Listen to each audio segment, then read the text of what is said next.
Meeting for Monday, February 27th, 2017. Looking council for disclosure of pecuniary interest and the general nature thereof. Seeing none. Look for approval of minutes of the January 16th FSP meeting. Mayor Jaworski, Councillor Durrell. All those in favor? Carried. Consent motion. Anything to be removed from consent, council, or are we good with consent? We're consenting with consent. Someone should then move it. That's perfect. Councillor Freeman, seconded by Mayor Jaworski. All those in favor? Carried. Staff reports, PeopleSoft HRMS Vision Implementation Phase 1 and 2. Report only questions, Council, for Heidi? Seeing none, I'll look for a mover. Mayor Jaworski, seconded by Councillor Whaley. With that, all those in favor? Carried. That's right. Let's go convert those manual time cards and bring ourselves into the late 20th century on that. That should be good.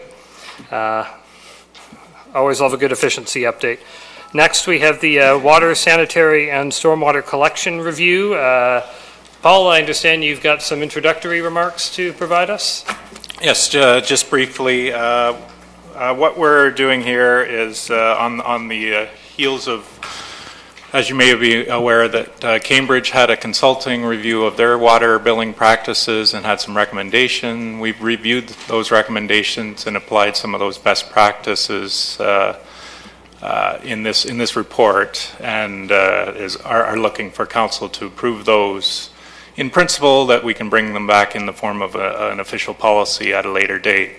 The biggest items are in relation to just providing greater consistency between how we do billing for our owner-based clients and our tenant-occupied houses. So we want to create some consistency between them, reduce the deposits being taken, and slowly phase out of that approach, and the water shutoffs we also would like to phase out of. So that, in a nutshell, is what we're asking council to approve in principle, and then we'll bring that back in the form of a official policy in a month or two. And the goal ultimately would be to be, with council's blessing, to make that change in time for the typical September 1 significant changeover in tenancies in the city. All right. Okay. Any questions, council? Councillor Freeman. My question was simply this. I mean, we've received feedback in the past on this billing issues. Would you say that these changes will manage the majority of the questions, concerns, frustration, comments? Make it better. Will it make it better? Not for us. Yes, through you, Councillor Henry, to Councillor Freeman. Definitely a lot of the complaints that we've received around the tenants being applied a different standard and receiving bills for notifications will disappear with this approach. There will likely be some other sides that might not look too fondly on this as well, but definitely the tenant side will be moved closer to how we do the owner billed accounts as well. Yeah, and I think that's the appropriate frame.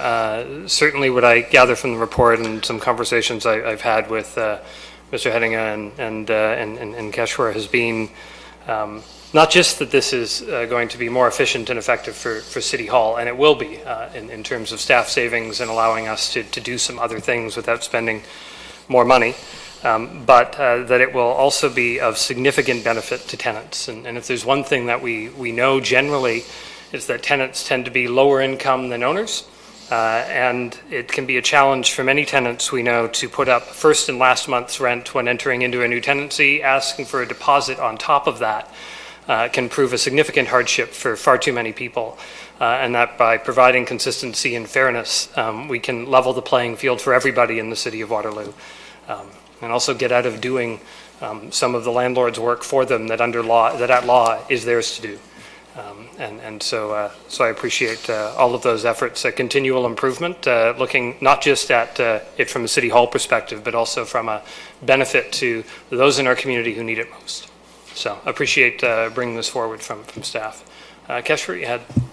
Through you, Chair Henry, one of the complaints that I recall, Councillor Freeman, is with respect to the shut-off notices being delivered and the charge associated with that, as well as the possibility of the water actually being shut off.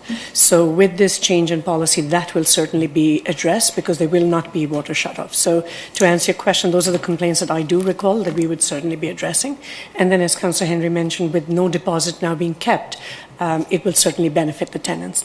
One of the other requests that has come to us from the residents also has been that the final payment should be able to come through on the pre-authorized plan. We've already addressed that through a change in the system. So I think we've taken care of quite a few of the issues that have been addressed by the residents.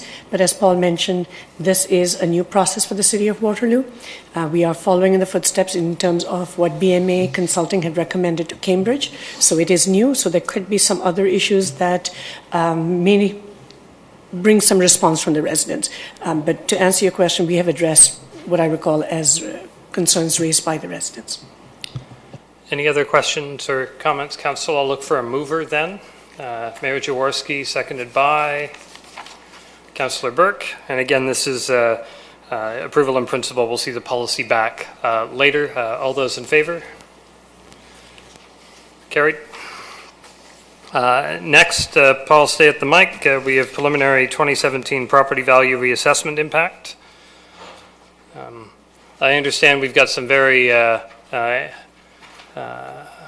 good material from MPAC if you're having trouble sleeping at night. But I know I appreciate that our staff's put some good detail together that perhaps is accessible and readable for the public. So, Paul, appreciate you giving us a rundown. Thank you, Councillor Henry.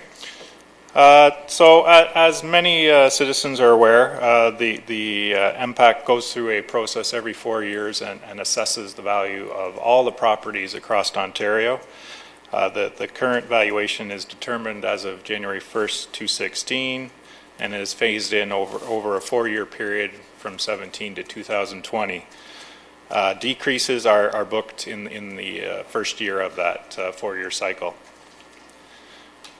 As you can see, the splits in sources of revenue are really what's at issue here. We do not receive any additional dollars from the assessment process. It is just a redistribution of our expected tax revenue to create some fairness based on the market value of each of the properties in the City of Waterloo.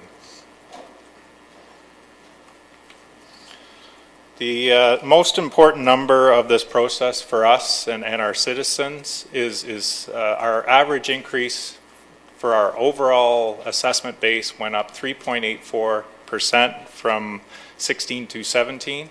So that means to the individual homeowner or property owner, if your property increased at that 3.84%, you should not see any changes to your tax bill other than what Council has approved through the budget process. If it has been greater than 3.84%, then you'll see some increases relative to this reassessment shift, and if it's lower than 3.84, you'll see some decreases related to the assessment shift. So by class, predominantly we're seeing a shift away from residential, so residential are predominantly below the 3.84%.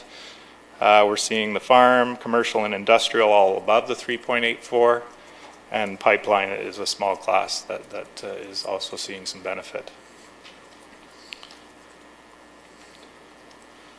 So this is a bit of a hot map of the city of where the higher level increases are occurring in the city.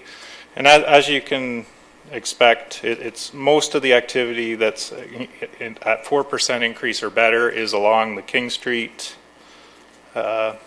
corridor of the city and around the 2 universities. So that's where we're seeing the higher levels of market value increases.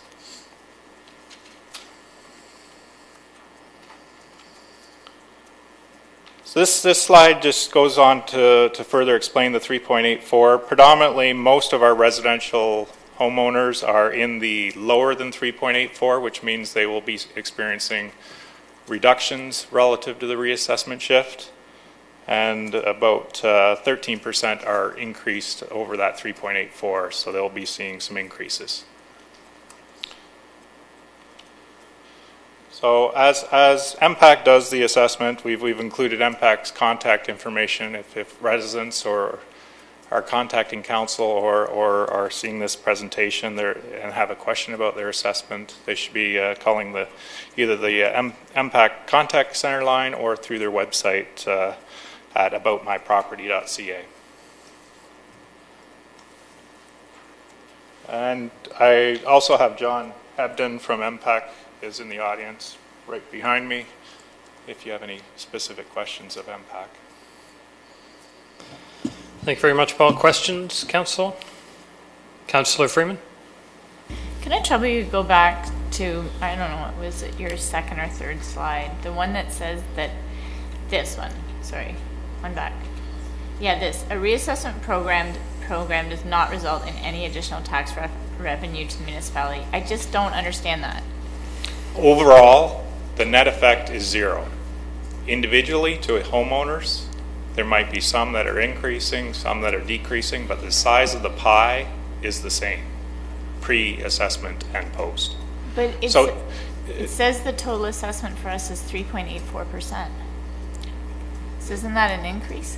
The assessment increases, but each year when we set the tax rates, we set it exactly to what we need to achieve what council has approved via the budget. So the tax rate that is applied against the assessment decreases each year almost. I totally don't get that. I'm trying to get it. So we do have a like, I read the report, but I still could not wrap my head around this piece. So just in a pure simple example, if you have one home in the city of Waterloo at $100,000 and you needed to collect $10,000, your tax rate would be 10%. If through assessment that home value went to $200,000, you still only needed to collect $10,000, your tax rate would become 5%. So we don't increase our tax rate each year. Council approves a budget levy. They say $667 million. That's flat.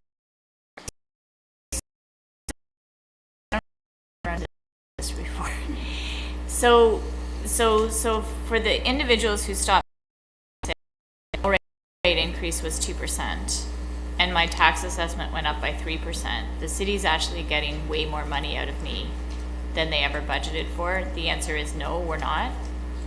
That's correct. If they look on, when we send out our final bills in June, if you flip them over, there's a detail of the breakdown of the assessment increase, and if you see the if that property this year went up 3.8%, it would show only the 2% that Waterloo increased under the Waterloo category.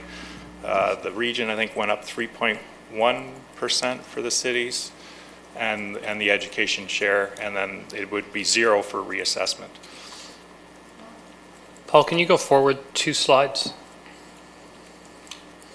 3 slides. Another one. That's the one. You had more slides than I remembered. I think, Councillor Freeman, to that particular question, this is an important chart. Everybody left of the center is paying a proportionally lower share of the total property taxes collected by the city than they did before.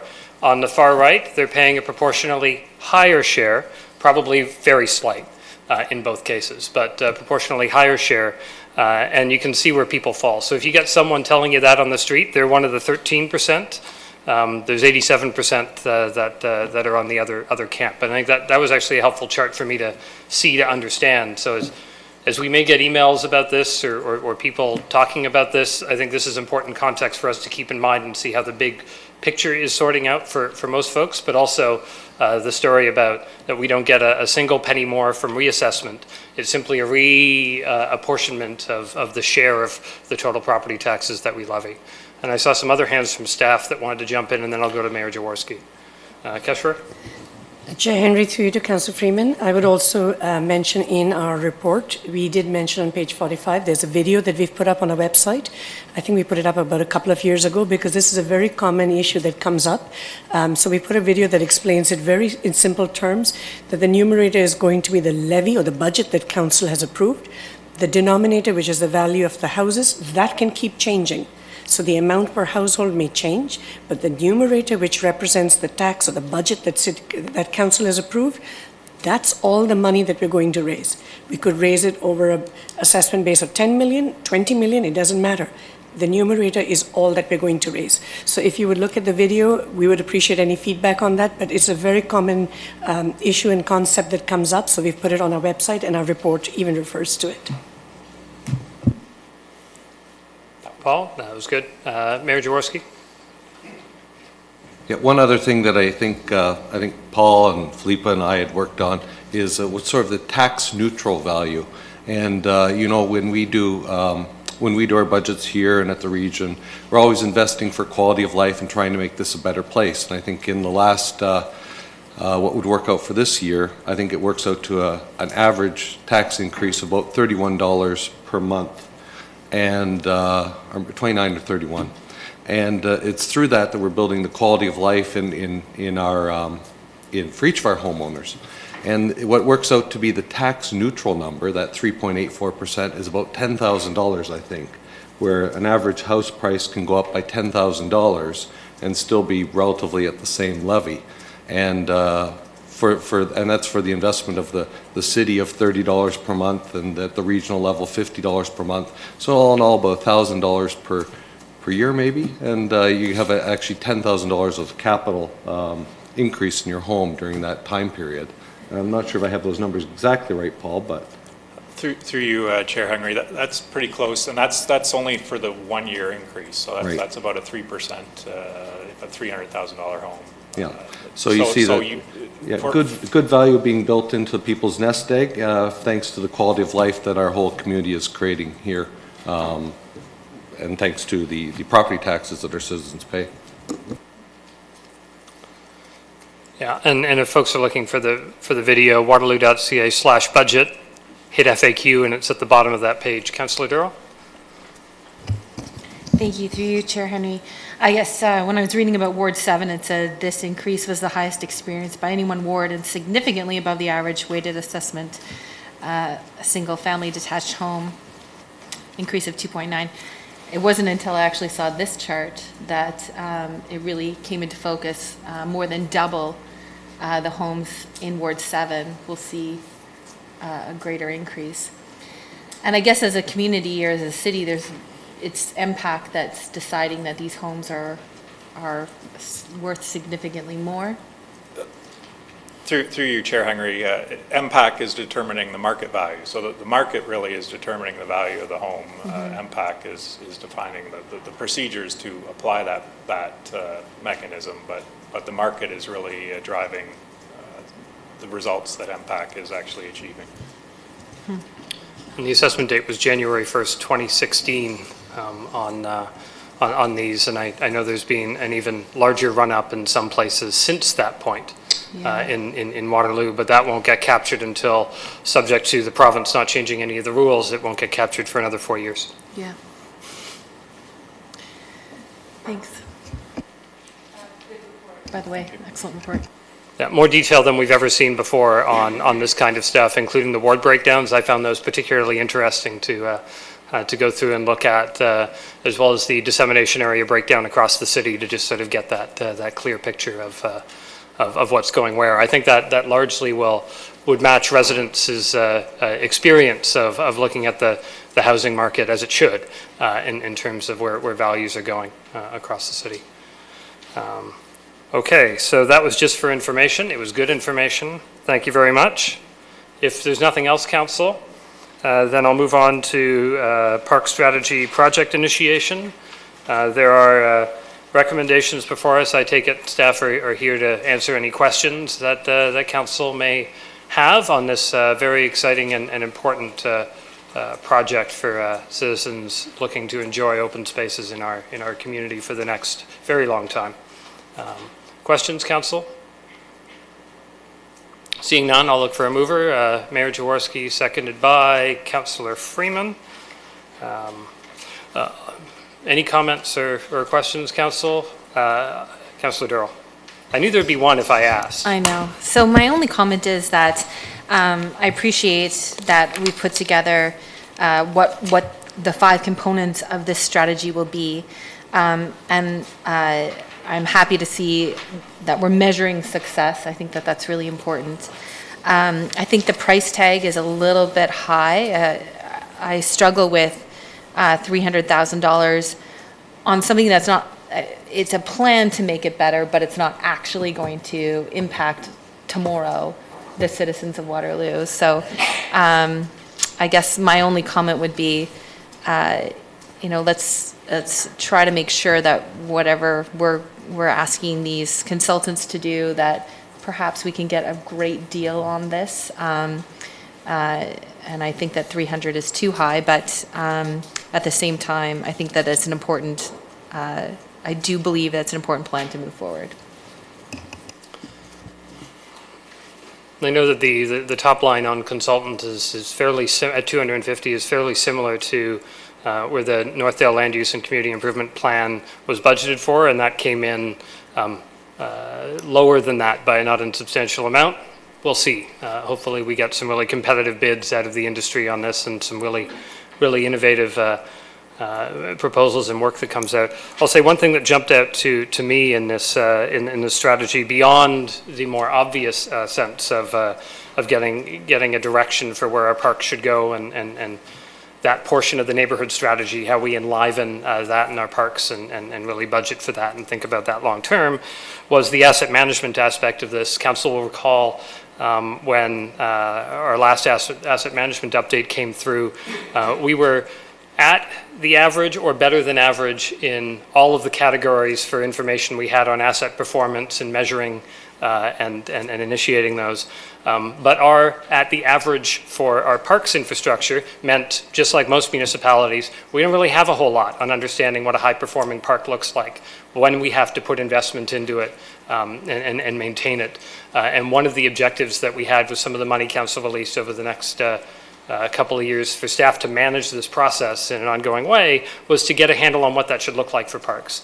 And these folks, based on what my read of this report is and my expectation for the result of this, is that we will close that gap and have a really good handle on what parks performance looks like from an asset management perspective as well through this. And so that's added value here that we don't have to pay for elsewhere and that we don't have to use staff time. We can bring in more expertise on some of that. So that's what I appreciate as well, in addition to all the great stuff that we're going to get on the park strategy from this. So with that, did I get a mover and seconder on this one already? Yes, perfect. If there's no further comments, then all those in favor? Carried. Next up, we have risk assessment, 95 King Street South, not very far from here. I understand we'd have answers to questions if there are any. Are there any questions? Councillor Durrell? Oh, Ron, Ms. Sturmson, I guess my biggest concern is that this area has had a lot of construction in it. So I guess you can answer, I'll throw out a couple in a row and maybe you can grab them all at once. But what will this look like as far as construction? Is it a road closure? What will that look like? If so, what does a closure mean for that area? And we have really high water levels in Uptown, and so we seem to be going over this over and over again. How do we know that this time it'll take? Through you, Chair Henry. The good news about this project at this stage of the game, Councillor Durrell, is that there will be no construction associated with this risk assessment. It's basically a paper-based exercise, with the exception of the drilling of about 3 or 4 new monitoring wells. So there will be no heavy equipment involved, there'll be no demolition involved, nothing like that. Do we drill the holes because it's kind of a wide area in the report, and we just redid that area, so what does a drilling hole look like? Yeah, through you, Chair Henry, to Councillor Durrell, there's basically just a small diameter, probably no more than about 25 centimeters in diameter. They're flush mounted with a steel cover. and they're usually put in between parking spaces. So they're not really very intrusive. They don't form any obstructions or anything like that for access for parking. So really, as far as what the average person will notice at the site is a couple of days worth of drilling, and that's it. Happy to move the motion. Moved by Councillor Durrell, seconded by Councillor Burke. All those in favor? Carried. Next up, we have the award of Waterloo Park Harvest Tables Public Art, presentation by our cultural program specialist, Katie Wild. Drum roll. Not a very good drum roll. I need more practice at that. So we're really pleased to be able to show everyone the newest piece of public art that the city will be acquiring, pending council approval. So the harvest tables were planned as part of the new community room area of Waterloo Park. Originally, there was a harvest table planned for this space, but the budget for the project was insufficient to cover the cost of the tables. So that portion of the program was deferred. Since that time, the city has received a donation of $50,000, which is actually lower than what the original projected amount for the table was. Staff had a conversation and agreed that this was a really amazing opportunity to incorporate functional public art into the project. So we put an RFP out to see what kinds of proposals we could get for the budget that was available. So I'm going to turn it over to Katie, and she will walk us through the process and tell us a little bit more about the piece that's been selected by our jury.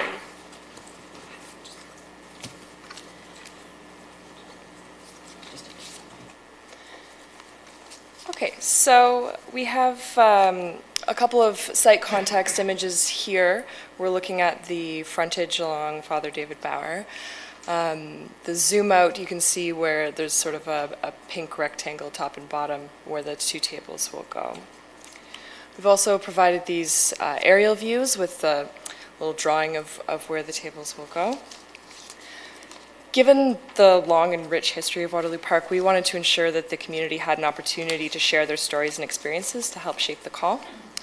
So our community engagement involved Waterloo Park Advisory Committee and the Advisory Committee on Culture, as well as an Engage Waterloo period, where we collected stories and memories from the broader community. And those were summarized, and also a link to those stories was provided in the call for artists to read.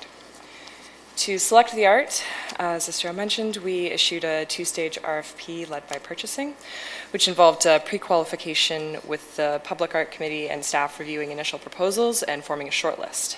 The 3 shortlisted artists were invited to participate in the RFP, and the proponents' responses, their developed proposals, and their maquettes were reviewed by an evaluation team comprised of staff and external professionals experienced in the arts and landscape architecture. Pending council's acceptance of the piece, the deadline for installation is May 31st. The artist whose proposal scored highest was award-winning Canadian artist Ted Fullerton. Mr. Fullerton specializes in bronze and cold cast bronze with decades of experience in outdoor public art and works throughout Kitchener, Guelph, Toronto, across Canada, and internationally. The artwork that Mr. Fullerton has designed features 2 sculptural elements in bronze resin, a squirrel and an oversized acorn facing each other across the east-west walkway. The tables at 16.8 meters or 55 feet, if that's easier to picture, each will provide a place of casual rest and individual use by people who come for the park play area, baseball diamonds, trails, to stay a while and eat, read, or watch their children play. It will also be an inspiring and memorable placemaker for major gatherings and events such as community picnics, reunions, welcome feasts, and so on. The tables feature gaps in the benches along all sides to provide equitable access to people using wheelchairs, strollers, etc. And the artwork itself is very recognizable and very accessible to people of all ages and backgrounds.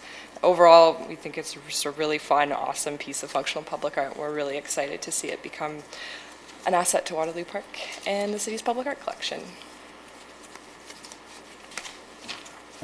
Thank you very much. Questions, comments from Council? Councillor Duro and Councillor Whaley.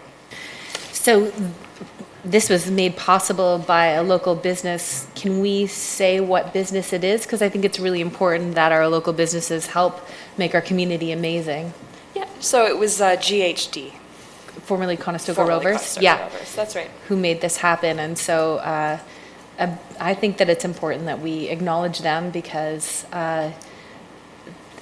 this wouldn't be as amazing as it is without their very kind donation. So thank you very much to them. And I'll just tell you around the Waterloo Park Committee, we're really excited. This space, as Ms. Wild mentioned, was always meant to be a place where people gathered. And so like the squirrels, we'll all gather there now and eat our nuts.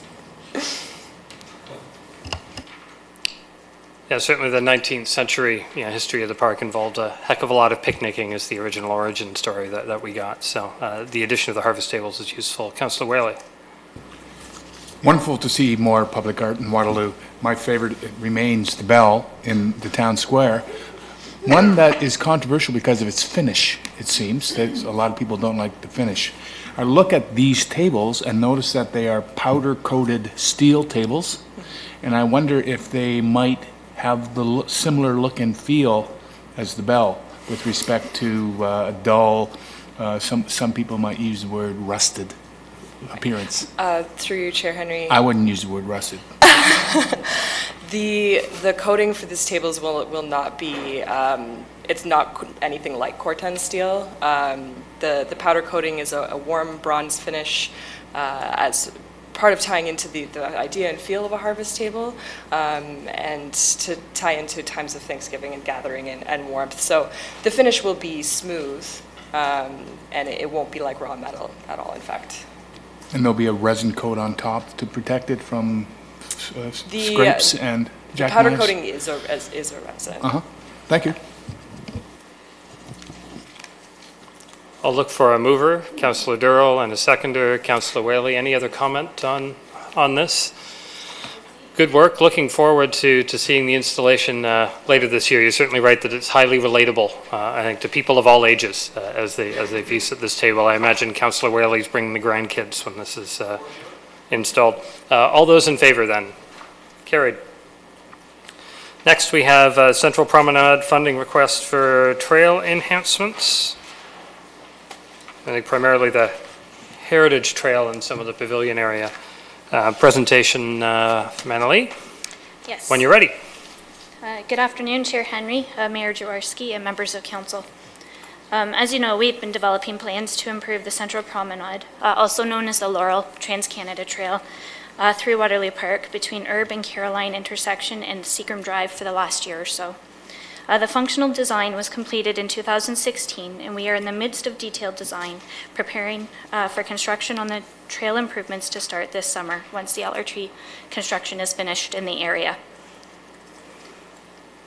The Central Promenade Trail through Waterloo Park is about 1 kilometer in length, abuts the region's LRT corridor, and has been identified in the park master plan as the primary north-south route through the park.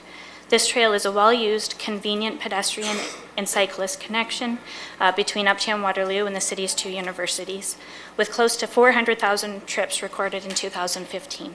Trips were less last year, we imagine because of the ongoing construction in the area, but we expect the total number of trips to increase again once the LRT becomes operational.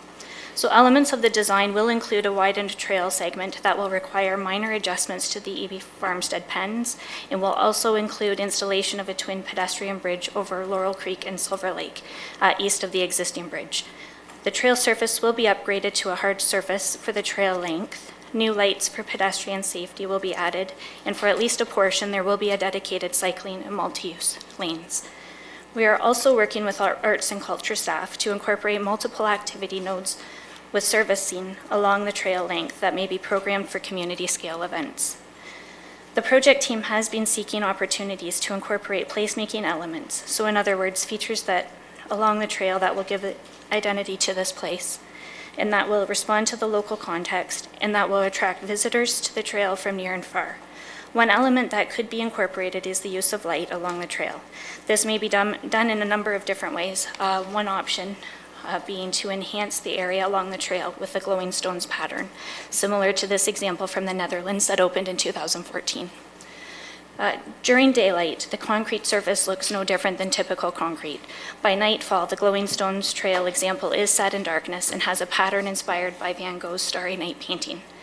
It's worth mentioning that while the glowing stones in this example will accept a solar charge, regular bursts of black light are the secret to keeping the vibrancy of the glow into the night.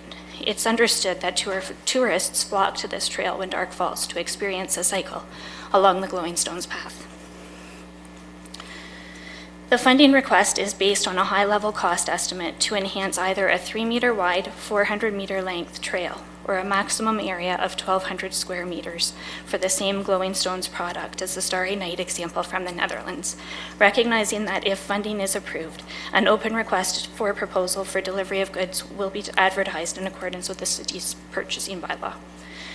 The project team has identified 2 locations that this product could be incorporated along the Central Promenade Trail improvements that will offer safety of natural surveillance, visibility from the future ION and LRT corridor, and will be in a location where the glowing trail surface will not conflict with pedestrian lighting for safety.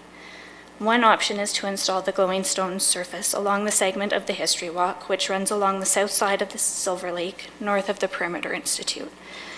In this instance, the trail would be similar to the example shown on the previous slide with a pattern that responds to the local context. And in this instance, we're thinking something that the Perimeter Institute can contribute.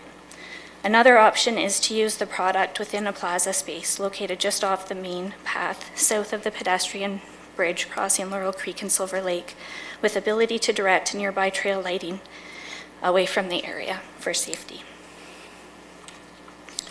Stantec has been retained to complete the detailed design of the Central Promenade and will be overseeing the construction of trail improvements later this year. And I just want to mention that Tim McCormick from Stantec is here today to help answer any questions that you may have. They have offered 2 concepts to show how a pattern that research at the Perimeter Institute encompasses, including complex systems, cosmology and gravitation, particle physics, and string theory, and how these ideas could inform design in the nearby plaza space. The first example inspired a curvilinear approach within the concept with opportunity to incorporate the glowing stones product. This second example uses the same inspiration, is a concept that has been developed by taking a linear design approach with opportunity to incorporate the glowing stones product. These concepts have been provided as examples to help visualize 2 of the many possibilities for bringing elements from Perimeter Institute into the space in combination with the glowing stones product. If funding to advance this placemaking element is approved, the project team will work closely with Perimeter Institute to finalize any patterns that are detailed for manufacture and construction.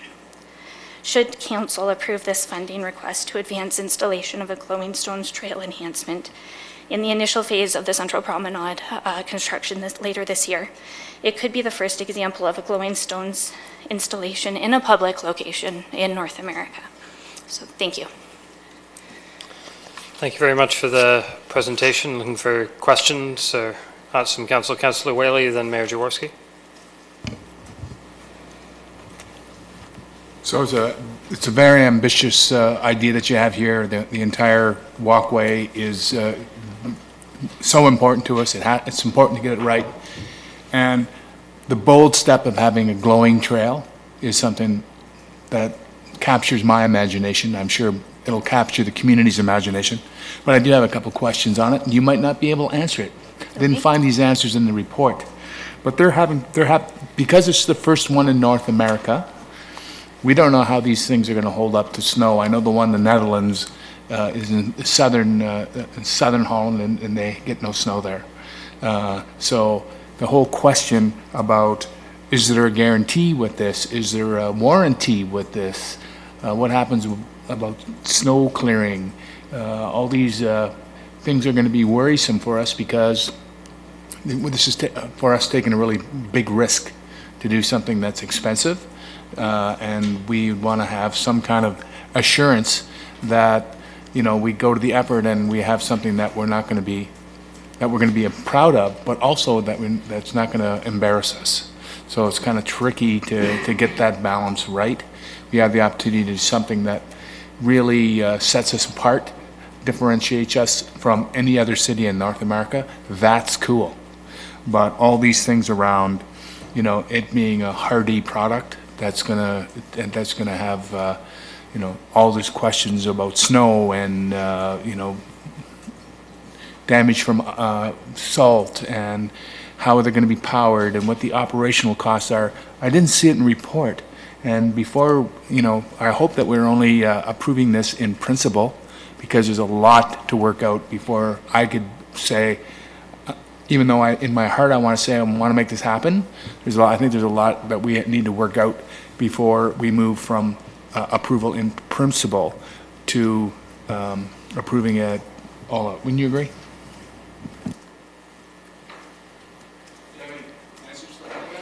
Yes, I have seen a sample of the product. It's pretty solid, pretty heavyweight. It's just like your normal concrete.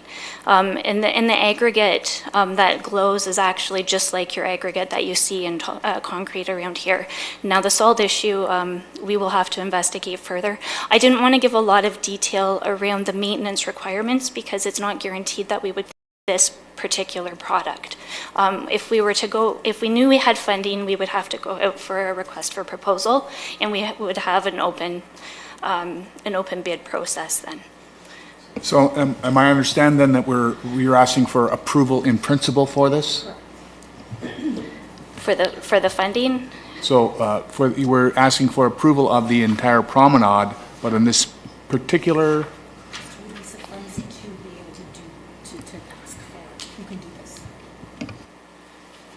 So I'm looking where to redirect this question in terms of steps, because there's a recommendation before us that would be a funding release. What happens next if council approves that? Cam? Thank you. Through your chair to Councillor Whaley. The request is not in principle. It is to release the funds. We would go out with RFP through the Bendigo. We would go through an analysis, a review of that, and what we think is the best product for this environment, and use research as much as we can, but it is asking for release of the funds. If we feel that the products that come forward through that RFP don't meet the goals or what we're looking for from a maintenance perspective, then we will reconsider, and we won't actually award the contract if we're feeling that it's somewhat suspect at all. Would tender approval, Mr. Rapp, be a council point decision based on the value, or would it not? I would have to refer that question to our Chief Financial Officer because of the dollar figure. I'm not certain, to be honest. At this point, yes, I believe it would have to come to council for approval. So that means it would have to come back to award the tender. Councillor Whaley? One of the areas of ambiguity I have is around the potential for high operating costs. Can you give us some idea what we might expect? For example, the installation of black lights would require electricity and ongoing maintenance. Are we premature here by not having this, releasing a large amount of money with so few answers? Yeah, and I would really like to answer the question around maintenance, but because we don't know exactly which product, I think that information would have to come back when the tender, if that's what we're calling it, comes back to council for information. Through you, Councillor Henry, I'm just what we had on the agenda on our procurement summary. So you will see that we do indicate that up to 600,000 the CAO has authority. So since this one exceeds 600,000 in terms of the funding release, I'm assuming the RFP would be somewhere higher than 600,000. So it would come to council for approval. So we've indicated the authorities. So on questions for, operating expenditure, council will have an opportunity when staff would have answers to those specific questions to see those prior to awarding or declining to award tender. And it's within our sole discretion as to whether or not we choose ultimately to tender the product. I would take it if council backs off. At least that's my perception, but I'll look over to staff to answer that. I've got a list. Okay, but I'll go over there and I'll come. Through you, Councillor Henry, as long as it is over 600,000, it would come to council. So that's the threshold. So if the bid's come in at 500, then no, the staff would have the authority to approve it. Unless council directs otherwise and asks us to come back. But this is the authority that we have under the procurement bylaw. I have a feeling council may. Is Mr. Epp, do you have something else? Councillor Freeman wants to add something on this particular question. Certainly. I was just going to add that, particularly based on the discussion, when we come back with the tender with a recommendation to proceed or not, then we'll make sure that we pay particular attention related to maintenance. Absolutely. We'll make sure that whatever we do know, we will bring forward so council can see exactly what information we have. Councillor Freeman? Thank you. It seems to me on this topic too that we can ask for additional information as a part of the RFP process associated with maintenance and lighting requirements. So I mean, typically we might not ask for that level of detail, but I think we can as a part of this RFP. And there might be other jurisdictions in Europe that have similar climate to ours, not just Holland, but maybe you can check that out or ask them if they can provide a reference in the RFP around installations that are in cold climate. So I'm seeing a nod Yes, that that's... we can do all of that, and I was expecting to. Again, going back to my concern with providing the information at this point is it's not guaranteed that we go with this product. There are other products out there that may not have black light associated, for example, and the aggregate may be smaller and it may be actually easier or more difficult from a maintenance perspective. So I wanted to kind of leave it very high level at this point. Yeah, so I mean, fundamentally, deferring this item until later doesn't get us answers. Only going to RFP and having those answers back will get us those answers. I think that's an important point. It does mean that we do need to make sure we have a really well-written RFP to be able to get at those. Mayor Jaworski, then I have Councillor Durrell.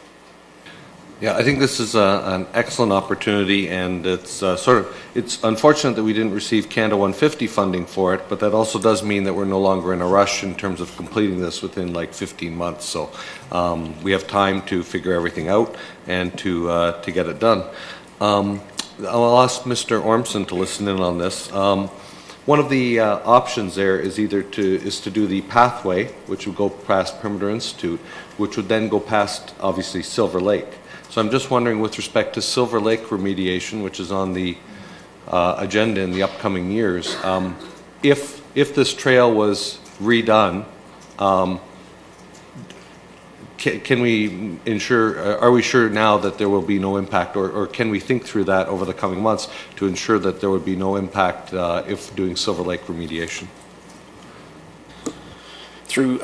Through you, Chair Henry, to Mayor Jaworski. In fact, staff have been the project managers for the Silver Lake remediation, and Anna Lee have been meeting to discuss a staging plan. It's a little difficult to say at this point in time how a contractor would actually go about the construction work at Silver Lake, but it's certainly, as per the comments about RFPs, we can build in requirements into the RFP, into the project, essentially to scope how we'd like to see the construction work done, so that we could avoid any interference with the trail. Awesome, thank you. It's looks like Councillor Durrell. Thank you, Annalee. Can you talk a little bit about the relationship with Perimeter Institute and how it's inspired the Glowing Stones? Sure.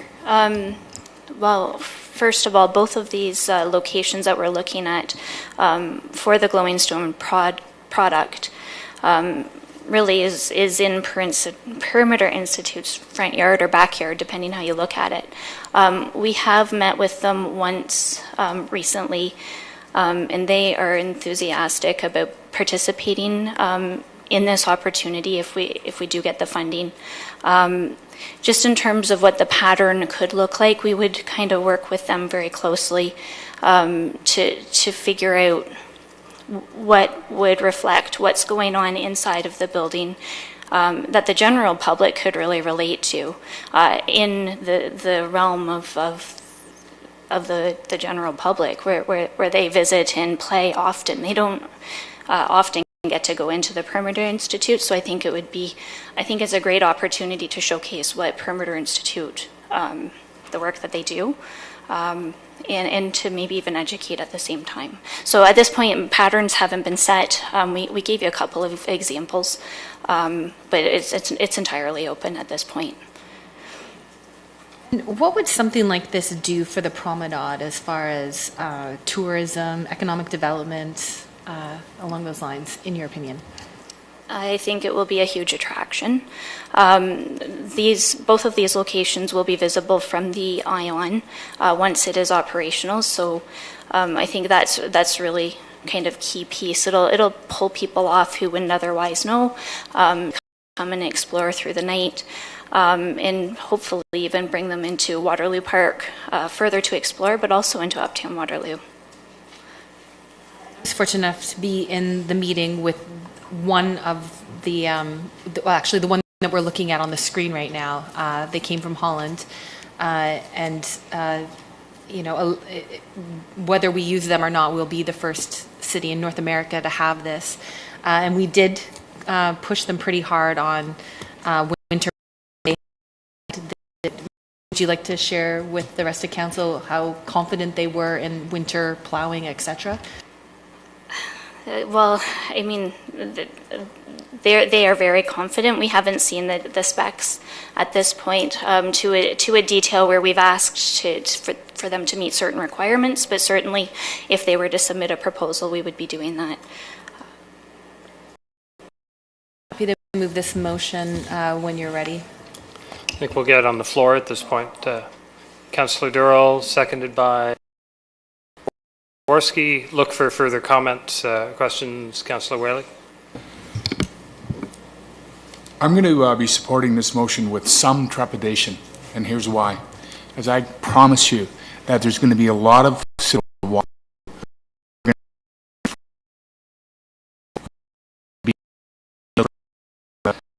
I have to be sure that we really understand the value before we say okay.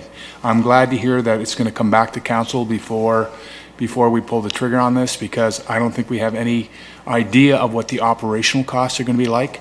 For me, when I think about this and I see that picture, what I don't see is lights from the LRT or lights from the trail taking away from this, and I'd like to be assured that these glowing rocks aren't, overshadowed, if that's the word, by all this extraneous light from other purposes. So I'm gonna support this, knowing that it could be remarkable. What we're doing could be remarkable, but understanding that we have to be trepidatious in moving forward, because it also could be a really big bust for us as well, and we need to be aware of that as we go through the process. Councillor Freeman. Thank you, through you, Chair Henry. I'm going to be supporting this motion. And if anyone has been a naysayer about spending money in Waterloo Park over the last 5 years, it's definitely been me. But the piece is this is a piece of public art. This is more than just a pathway. This is a piece of public art, and we have a lot of experience with aggregate and concrete in Canada.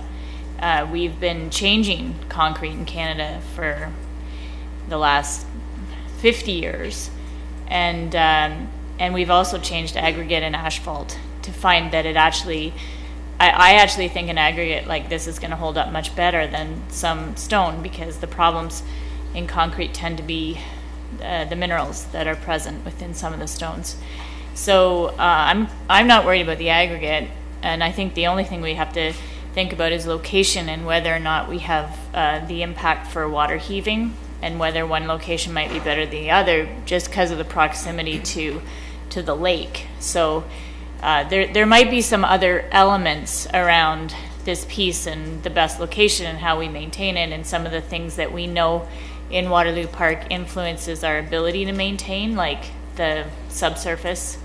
But I think you know, I think this is I would typically see anything that does two things in once does neither well, but in this particular case, it's going to be a pathway plus a piece of public art, and I can see that it will function in both of those realms extremely well. Councillor Duro? Well, thank you, everyone, for, it sounds like we're going to move this forward, and just to let you in on a little bit of the background as we move this forward, this is the most architecturally renowned corner in Canada with all the Governor General Awards. And so as we try to create this trail, it became really apparent to us that it had to be something exceptional. Not only that, its front door, back door, however you want to put it, Ms. Sangster, is that the smartest physicists in the world work in that space. And we need to reflect that within our community. They're part of who we are. They're part of the quantum valley that we're becoming. And so I think, you know, when we started talking about black holes and what this could look like, I mean, we're not Van Gogh Starry Night. We're about black holes. Sorry, what is it? We're definitely better than that. So I think what I love about it is we're paying homage to our community and the future of our community with this. I think I actually wrote, it's not just about placemaking, it's about public art. This is an opportunity that we can be leaders within North America in creating something exceptional.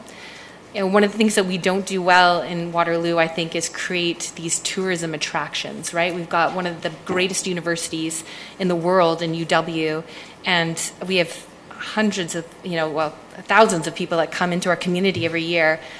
Let's wow them when they're here, and this is the kind of thing that makes them say, I want to stay. And so I think that, it's more than just putting out an RFP, and I also want to point out that almost half of the money is coming from the Uptown Development Reserve Fund, and that's what this fund is for, is to help fund public spaces. This is right across the street from the Barrel Yards, where a majority of this money was collected from. So it makes sense. We have it's a $750,000 brownfield development across the street from it, and they're going to be able to look out onto this space, drawing them into the park. If I was ever sure of anything, it's that we start to move this forward. So hope you'll all do it. Thank you. Mayor, did I see your hand? And Councillor Duro, I think, really nailed it in terms of placemaking. We talk in the Economic Development Committee about talent attraction, talent retention, and what's special about Waterloo, and we realize that through the region-wide, that we need to do a much better job at placemaking in our community. And I think this is, the harvest tables is a step forward, the work that we've done in Waterloo Park is a step forward, the promenade, and something like this is, you can see here for a place in Eindhoven, we've seen this over the past year and a half in various magazines and things like that. The placemaking that they've done with this initiative in 2014 has certainly been impressive. It's seen worldwide, and I think that's the kind of thing that we can do here in Waterloo, certainly recognizing the investment of probably $500 million that's gone into Perimeter Institute, $500 million right next door, and here we're talking about several $100,000, notwithstanding the fact that we have to get it right and we have to make sure it's maintainable and that, but this is a great step forward for this council in this session, I believe. And Councillor Brooke. And I just get emails from people who say there's better ways to spend money. There's always better ways to spend money, but we do it the right way. We make sure we can maintain it. We make sure it doesn't burden us with a terrible operating cost. And then we don't live in a gray city. I don't want to live in a gray city. I want to live in a place that's interesting, that I can take my grandkid when she comes and visits, and she'll wow herself of walking over glowing stones. I know it sounds frivolous, but a city is more than pipes and sewers and electricity. It's got to have a little bit of heart to it, and I think given what we have in that location now, having something special like that would be pretty cool, assuming we can cross all the T's and dot all the I's. So let's have at it. Okay, so it's been moved and seconded. Everybody's talked. I just wanted to make one quick note, and that's that it was supported by the Waterloo Park Committee, and in it, I abstained from voting on this one and the following motion. I don't want it to be seen that I wasn't supporting this in either of those, the following report. It's one of those weird bureaucratic things. I just didn't want the committee to feel like they had to vote in favor because I was part of it, so that's why it's there. I didn't actually vote in opposition. Yeah, and the council approved policy for how this works suggests that you did. So I know there's a contention for people for there, but we get it. You're supportive, not opposed, which I think we're about to see here as I call the vote. All those in favor? That's carried. Speaking of Waterloo Park, Annalee, you've got another presentation on the Waterloo Park Master Plan implementation 17 and 18 priority projects. That's right. So I appreciate the opportunity to provide you with this update on the status of master plan implementation at Waterloo Park. I would like to extend a thank you to the members of both Waterloo Park Advisory Committee and the Friends of Waterloo Park for their efforts and involvement in developing the materials for today's presentation. This presentation will offer an update on the direction for Waterloo Park Master Plan implementation, including past implementation projects, implementation plans for this year, and future implementation plans.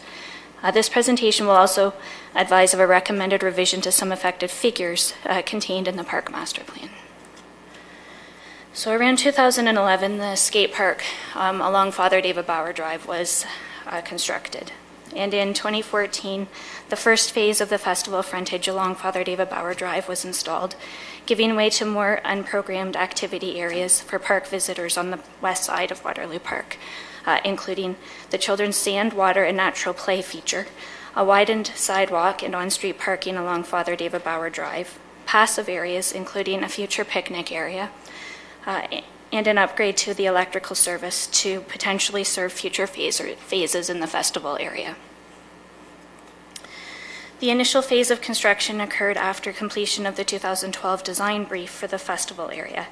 This design report outlined at a functional level opportunities to bring activity to the park's west side, with particular focus on development of the festival frontage along Father David Bauer Drive and a new festival venue, and aligns with recommendations from the Park Master Plan. Last year, the functional design of the Central Promenade was completed. In the spring of this year, we will complete construction of the Central Street entry modifications, which include installation of a new trail between the Central Street entry and the Waterloo Tennis Club, a pedestrian entryway near Central Street, closure of the internal park road between Yonge, Spring, and Central Streets to vehicles, and closure of the internal park road between the Waterloo Tennis Club and Seagram Drive to through traffic to improve the pedestrian experience in the park. Amenities that will be installed at the Central Street pedestrian entry include new light standards along a segment of the new trail, seating at the pedestrian entry, and additional landscaping and wayfinding signage. This spring, installation of the Harvest Table public art component in the community room along the festival frontage will be completed for use this summer by the community as well. And detailed design of the Central Promenade improvements through Waterloo Park are underway. The project team is planning to hold a public information center in late March to share the 60% detailed design plans before preparing the construction package for tender. We expect construction to begin on the trail in the summer of 2017.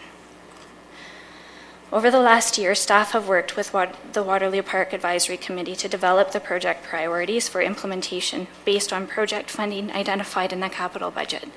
Staff, with the support from the Park Committee, are recommending release of the 2017 and 2018 Waterloo Park Master Plan Implementation Project Funds and the 2018 Bauer Parking Lot Upgrade Funds to complete detailed design of the outstanding components of the festival area and frontage located along Father David Bauer Drive. Specific components to be addressed through this exercise will include the Festival Heart, which will be the new outdoor community performance space, a segment of the interior perimeter walkway between the Festival Heart and the green rooms that exist along Father David Bauer Drive frontage, an active sports room, which is the area north of the skate park, a festival lot, which will include the pedestrian trellis gate, vegetated stormwater channel, and the upgrades to Bauer parking lot, completion of the north end of the Birch Room, and expansion of the welcome terrace. We will also look at possible solutions to integrate more shade within the frontage and are considering a permanent cover over the harvest tables in the community room as a key location. Completing the design details for the various components of the festival area will allow staff to understand the costs of the individual areas for implementation purposes in the future. So should the funding release request be approved, staff will begin in 2017 to consult internally with arts and culture staff, as well as the Waterloo Park and Culture Advisory Committees, to verify the amenities needed in these spaces. This information collected from these consultations will be incorporated into the request for proposal to hire an external consultant to begin detailed design in 2018. Once a consultant is retained, we expect the detailed design phase to continue through 2019, when an implementation plan will be developed based on the funding available at that time, and with implementation possibly beginning in 2020. In advance of this, we recognize the commitment made to the community, whereby existing Waterloo Park ball diamonds 1 and 2 must be accommodated in alternate locations prior to implementation of the festival venue. And we are currently coordinating efforts with the Outdoor Sports Field Strategy Implementation Project Team and offering assistance where it's needed. Going forward, coordination of the festival area implementation plans with the outcome of the environmental assessment for Laurel Creek and Silver Lake through Waterloo Park will be required. And finally, with respect to funding opportunities to implement this infrastructure, the city has received funds through the density bonusing agreement with a local developer, and the Friends of Waterloo Park is continuing efforts to establish, so they may raise funds through corporate sponsorships and fundraising for this project in the near future. The intention is to align detailed project implementation costs with future capital budget opportunities and as a shovel-ready project for future grant applications. A review of the Park Master Plan is anticipated in 2019. This review and revisions to the Master Plan will incorporate and respond to a number of initiatives completed to date, such as the region's LRT infrastructure through the park, station area planning recommendations, outcomes of the Laurel Creek Silver Lake environmental assessment, etc. Upon completion of the project priorities and available funding for Park Master Plan implementation will be reviewed with recommendations put forth at that time. So the recommended revision to the existing master plan is believed to clarify some of the confusion that the general public has displayed. They've been really concerned about the level of detail contained in the master plan and really misunderstanding that it's intended as a conceptual plan as opposed to this is what's going to happen here because the plan says so. So through recent engagement opportunities with the public, it's become clear that a disclaimer note to advise of the conceptual nature of the plans may be helpful to include on some of the affected figures as a revision. Members of the Park Advisory Committee passed a motion in June of last year to include a disclaimer note on affected figures on the master plan, so that note is in front of you. Thank you. Moving from concept to implementation always has some of those challenges, so I appreciate the cleanup exercise. Questions from Council? I see Councillor Whaley, then Mayor Jaworski. If you go back a couple slides to the Festival Heart area, I know this is a concept, but I'm just trying to get an understanding of it. It seems like the area is framed by a forest, which is kind of cool to think about. But the actual inside frame of it, although it's green, it looks like more of a hard surface. Is that a wall there, an actual wall that's envisioned? I think it is a conceptual diagram. It's Right. a functional level. I think it is intended to mirror how you might see trees maintained in Europe, so with the I see. hard edge. So they actually are trees that you could go under to get in to the yeah. thing, and Oh, it's yes. not some kind of a tennis wall kind of thing that would require a gate to get people in and out. That's correct. Okay. They're just trees at this point. I just wondered about it. I saw a picture that I wanted to get some clarification on that. Thank you. Very high level of landscaping detail on some of that. I look over at Commissioner Dykstra and say, from a conceptual perspective, sheer cut on the trees. Okay. Mayor Jaworski. One of the exciting longer-term things is going to be the interior walkway, or whatever that's called, that loops all the way around and ties Waterloo Park together. So as we proceed on this aspect of it, I'm looking, and I think the walkway sort of cuts right through here at the north end of the parking lot. Is that the intention? That's correct, and I didn't include it in this presentation, but I think we would also undertake some preliminary work to try and connect back over Laurel Creek to the east side in this location as well. That is also a high priority, but again, it'll come down to the funding that's available when it's implemented. Okay, thank you. That's what I just want to make sure that that's all part and parcel of it. Thanks. And certainly, the concept has got the crossing location over the LRT line to align with the concept. So, the more work we can do as we fill out the pieces to understand that we've got all those details precisely right and not mostly right, except over here, will be helpful. Other comments? From Council, seeing none, I'll look for a mover and seconder. Moved by Councillor Durrell, seconded by Mayor Jaworski. Any further comments or questions, Council? Seeing none, all those in favor? That's carried. Over the page. And now we have Canada 150 Waterloo style. City of Waterloo Living Legacy 150th tree planting program prepared by Tim Wolf. It lists here that you have a presentation. Is that the case? More of just a verbal, Councillor. Please go ahead then, Tim. Basically, it's more that the report was just a follow-up on the November meeting that we had concerning what movement we might be able to do on an initiative through tree planting to celebrate the Canada's 150th anniversary. Basically, through the report, we looked through on different ways that we can do it, through some ward planting, some city events, through our Earth Day. Some of the dates that we're looking at, obviously, Earth Day is May 6th, and the anniversary or the service center open house on the June 10th. So sort of dates that we're trying to target towards, as far as especially during our order process and make it easier to get ordered plants all at once. So it's kind of that time frame that working with council, whether in the wards we work in and neighborhood associations, get them involved as well. That's stuff that I would like to work on a council basis one-on-one on how we work on the ward planting and go from there. Basically from there, it's just basically with the purchasing, like I said, one of the issues that we will have if we don't stay within these timeframes is availability. Just got through an ISA, International Society of Arborists conference.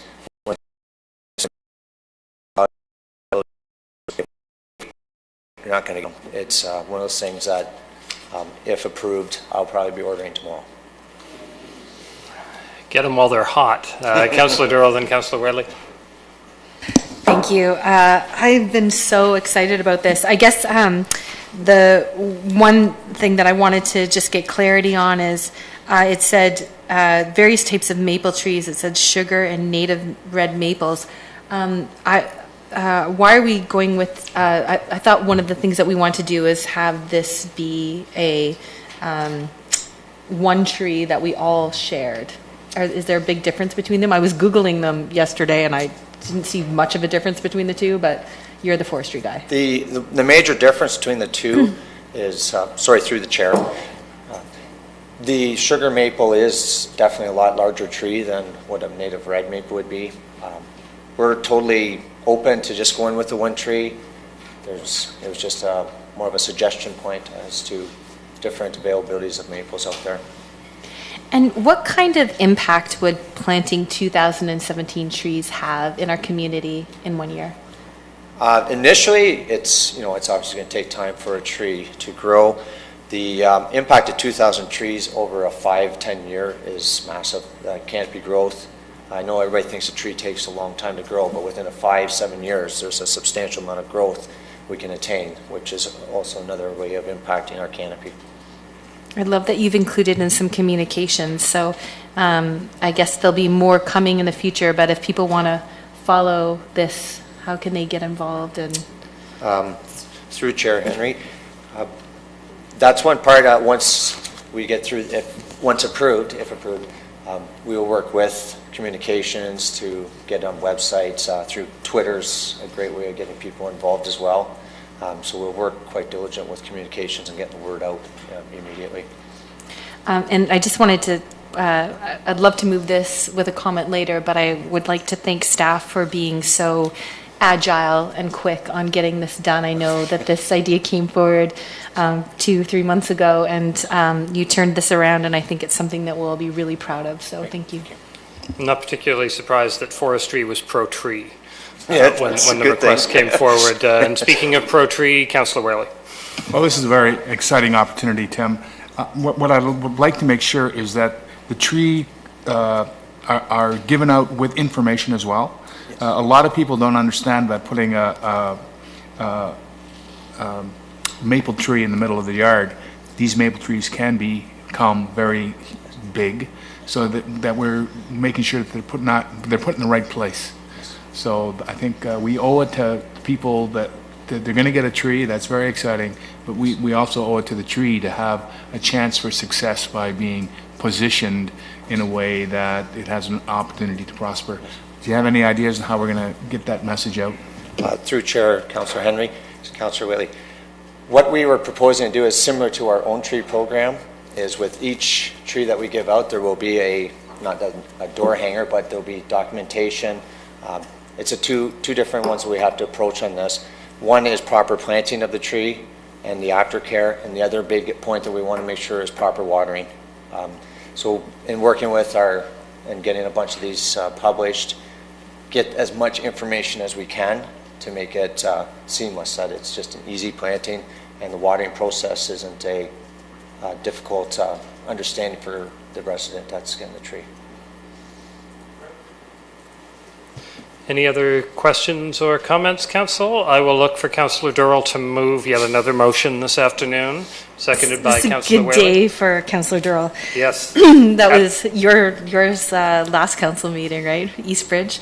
Okay, so it was really interesting to me because as I started to talk about this idea with all of my neighbors, all this story started to come out, and I found a blog post by the former city councillor that used to sit here, Trish Siemens, and she wrote this great blog post about all the Norway spruce trees in Waterloo and what happened, and specifically in Uptown. She didn't do the whole city of Waterloo, but Alexandra used to be a school, and all the kids from Uptown would go to Alexandra School, and in the 1920s they did Arbor Days, and they handed out hundreds and hundreds of these Norway spruce trees. And as you go through Uptown, they're everywhere, and they're all 100 years old now. And so it just got me thinking, like, what an amazing legacy piece this will be in 10, 20, 30 years when we can look around Waterloo and see 100 years, right? But also, well, we won't be looking, but our kids will, our grandkids will be. But that this is the way that Waterloo chose to celebrate 150 years of Canada. And not only that, it just aligns so nicely to the people of Waterloo. Whenever we talk about what's our direction, everyone talks about being green and being I know specifically in Uptown, it's all about our tree canopy. So I'm overjoyed to see that this is happening. And I really encourage all of our citizens to come out and support this program. We have 2,017 trees to give away. Come and get them and celebrate Canada Day in a way that'll last for a century. Anyone else? That was moved and seconded, correct? The only thing I'd say to add to all the good words that have been done is there is an allocation of 150 trees per ward for a ward-based event. That requires a ward councillor to actually have a ward-based event, and so get your thinking caps on, and the earlier you can think about what that might look like and coordinate it, the better that is. That would also let us tell citizens, perhaps at the Service Centre open house, when all of that might be happening across the city, so we can have a good communication message and no ward feels left out in terms of how that works. I know I've got my thinking cap on, and I've got a meeting with folks, I think, next week to talk about some ideas. So I hope all of you are thinking too. So with that, all those in favor? Carried. Let's plant some trees. And the agenda seems to roll very nicely together. Now we're talking neighborhood strategy and public engagement. Okay.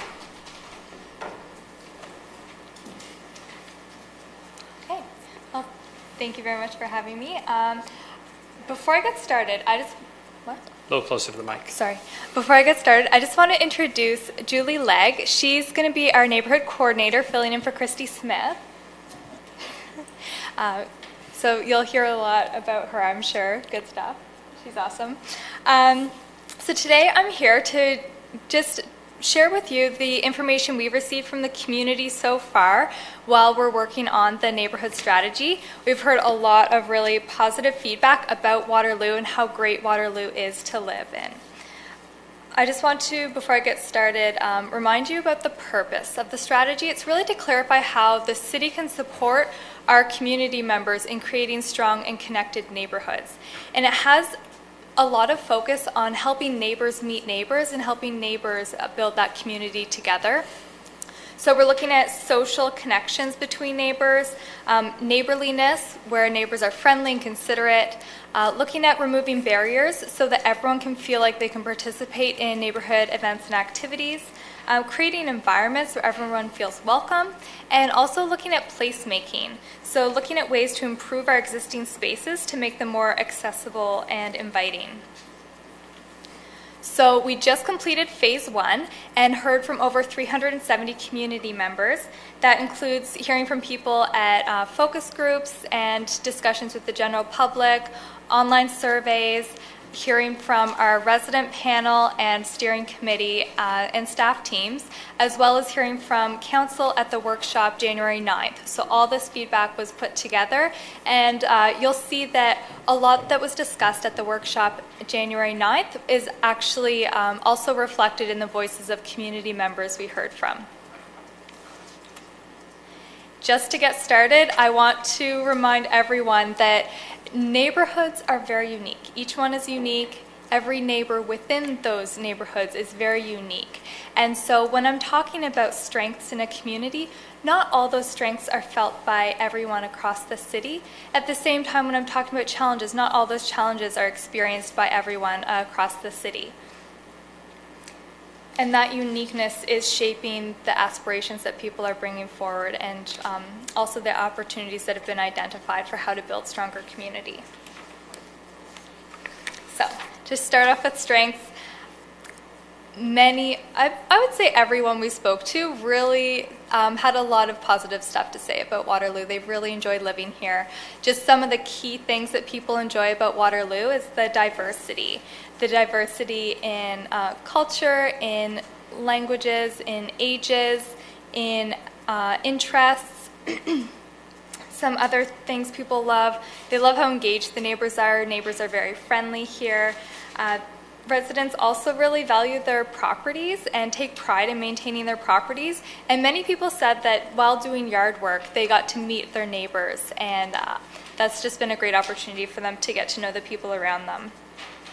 Municipal grants and funding, such as the Neighborhood Matching Fund, has also been mentioned many times as a great resource for the community, and the projects have a great impact on the community. Homes associations, neighborhood associations, and other neighborhood groups are also very appreciated by residents because of the events and activities and programs that they organize for the neighborhood. Also for the sense of identity that they share. So when we speak to people who come from an area with a neighborhood association, they'll often associate themselves with their neighborhood more strongly, and they'll identify, I am from the Uptown West neighborhood, for example. And people really appreciate the neighborhood spaces in their communities, such as parks, trails, playgrounds, schools, pools, and ice rinks. And they appreciate the support that they receive through the neighborhood coordinator position, at the city position. Now for some of the challenges, I'm just going to glance over a couple of the the ones that came up the most. I would say that differing property standards, it causes tension between neighbors, especially if there are new neighbors in the neighborhood who don't understand those expectations. People also have different lifestyles. Some people are commuting, some people have kids and others don't. Some people are older adults, others are young professionals. So there's just such a diversity, and it can be a challenge to find a way to bring all those people together and find those shared activities.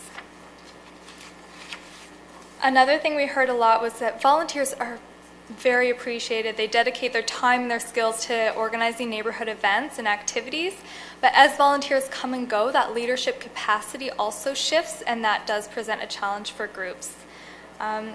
As well, most neighborhood spaces are outdoors, the parks and the playgrounds, and so there are limited opportunities for neighborhood gatherings in the colder months or during rainy weather.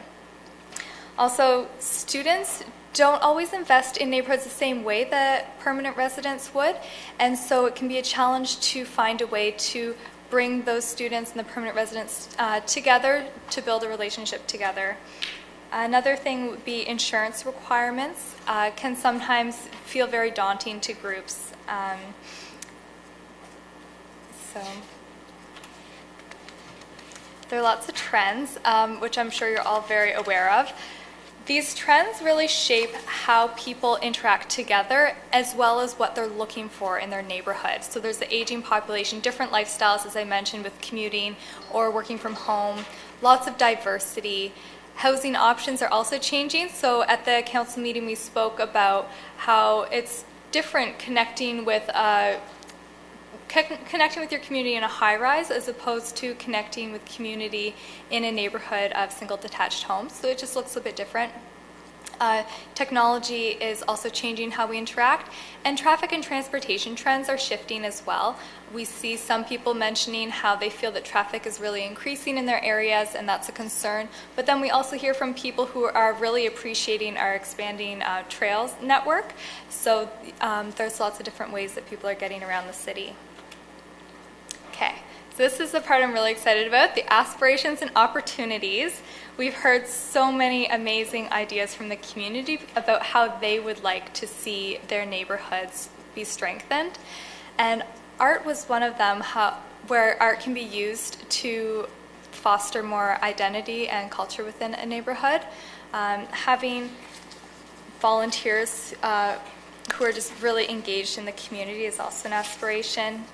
Celebrating the successes. So we spoke before at the council meeting about volunteer recognition, and you shared how important that was to you. And that's something we're hearing from the community as well. Another way to celebrate success is just by sharing what's already happening that's great, the neighborhood matching fund projects that have been a great success in bringing the community together, and sharing other neighborly things that are happening. Pretty soon, we're going to be collecting stories from the community about neighborly things and sharing those on social media to try to celebrate those successes that are happening. Another aspiration is increasing communication in neighborhoods, not only through social media, but also keeping that the paper newsletters going, because that's very important for a lot of households. Another aspiration was an opportunity to bring neighborhood groups together to share lessons learned and communicate with each other and support each other directly. Spaces to gather was another one that was mentioned. So looking not only at existing spaces and looking at how to use those better, but then ideas were also brought forward for other spaces that people would like to see in the community, such as multi-use blacktop surfaces that could be used for ball hockey in the summer or can be turned into an ice rink. Municipal support was also mentioned, and this was mentioned more in terms of event equipment, so speakers and extension cords, sports equipment, that sort of thing to help make it easier for an event to take place in neighborhoods. More neighborhood groups providing more opportunities for neighbors to get to know each other was also an aspiration. And a broader range of activities that would appeal to the diversity in the community and that would make everyone feel included. Street parties was mentioned as a way to just casually bring people together, as well as the Partners in Parks Stewardship program that we already have, so just better promoting that program because it's a great way to bring neighbors together to do something for their community. So next, we're going to be really looking at the community priorities, and with our resident panel, we're going to be looking at the vision and guiding principles for the project. And then our next step is, we're really excited about this, is really digging much deeper into those great ideas we're already hearing and exploring them a lot further. So, questions?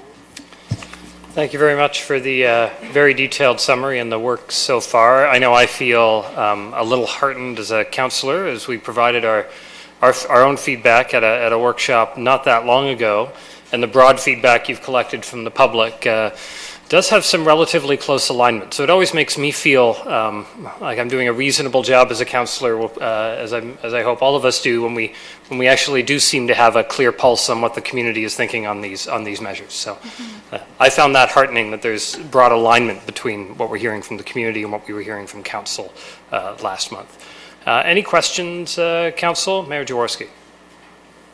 Thanks. It was an incredibly extensive report, and you know, everything at the end of the day looked self-evident, so well supported by all the input from the citizens and the committee and the United Way. And one thing that struck me is that there's a couple things in here that could be considered either low-hanging fruit or things that maybe we can move in parallel. So the strategy will still take us another 12, 14 months.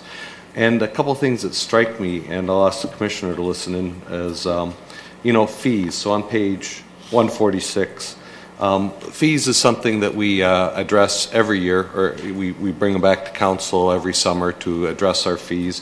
And so maybe this year we could use a lens of the neighborhoods and say, okay, what are the fees that are impacting our neighborhoods, our neighborhood associations? Maybe that's something in this year's kick at fees we could take a particular look at. And then second might be the, for lack of a better term, the red tape aspect, the risk aversion aspect, and I'm thinking really on page 149 on the use of streets. Now maybe by the time we actually did something on it and got it ready for next year, the strategy might be done already, but maybe that's two things that we could look at in parallel, is the easing the burden on our neighborhood associations, both from a fees and a risk aversion perspective.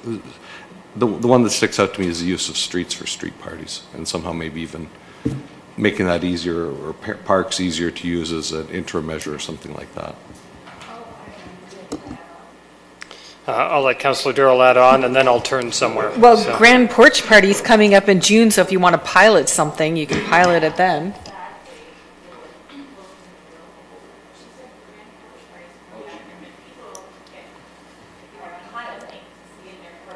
Okay, so we've got a lot of mics off and a lot of talking happening, so I'll take those. Does anyone want to respond to that at this point, or just write it down?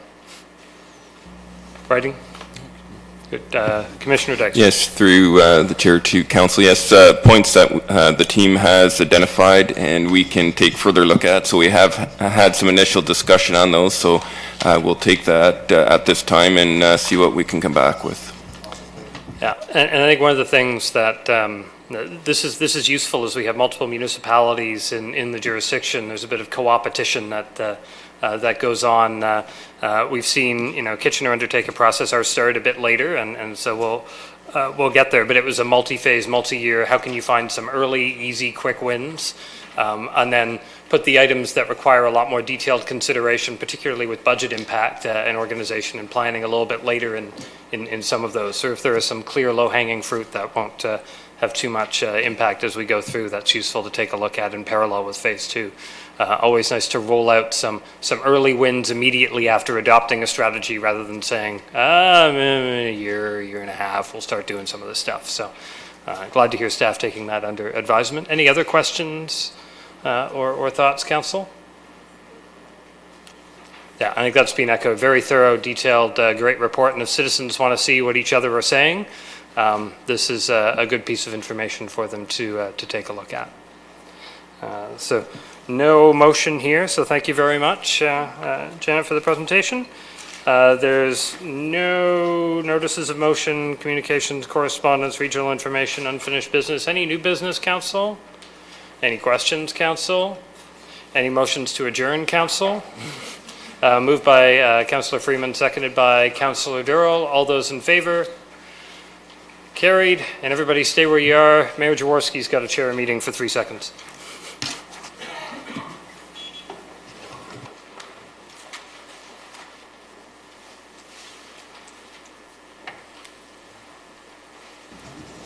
Welcome to City of Waterloo Council meeting Monday, February 27th, 2017. Disclosure of pecuniary interest, general nature thereof. Seeing none, motion to go into closed session. Councillor Durrell, Councillor Freeman, all those in favor? That's like all of us. Thanks.